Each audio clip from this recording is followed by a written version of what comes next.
Erronka hontan, Hego Haizea eta Zabalketa ONG-ekin batera, ikasleek eltxu uxagarri bat fabrikatu dute. Produktu arina da, lozio bat da, eta esprai batean egokitu dugu, etiketatu ere bai, egokituta bere osagaiekin. Oinarritzen da propilen glikola dauka, zitronela dauka, maleleuka olioa dauka, gure proposamena jonda haratago. Eta da, ze lehengai dituztean, ze errekurtso dituztean beraien uxagarria fabrikatzeko.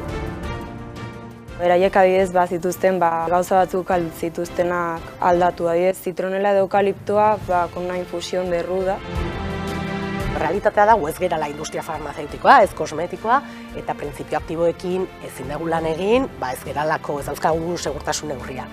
Baina bai landu ditzakegu olio esentzialak usaina duten konposatu horiek, ez? Eta usain hori da, eltxoei uxat dazi egiten diretena. Prestatu dugu prospektu bat, beraiek ulertzeko eta ongi botatzeko, eta baita tritikoa azaltzeko nola aplikatzen den. Guretzako hemen garrantzitsua zen, azkenean eltxoek gaixotasunak transmititu ditzaketela ezagutze ikasleek, kasu honetan Pirua garaian, nola bizi diren, zein dan duela urtebete bi urte izandako uholdek eragin duten denge epidemiaren errealitatea, erronka tekniko batetik solidarioa ere egitea. Justo ahora que es verano allí, entonces volver a prestar como esas condiciones para que puedan ir habiendo más casos de dengue.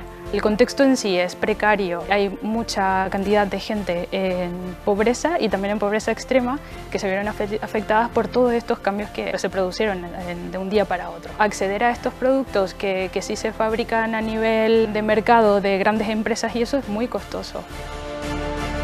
Orain, egin dituzten produktu horiek eta komunikazio kanpaina horiek bideratuko ditugu Perura. Orduan, honekin zen lortzen dugu. Ikasleek bizitzea errealitatea aldatu aldela, errealitatea hobetu aldela. Eta ikastetxeetatik ere gauza txikiak egin alditugu, baina ez dira hain txikiak. Jakitea guk aldugula zerbait egin beraiei laguntzeko izan da polita.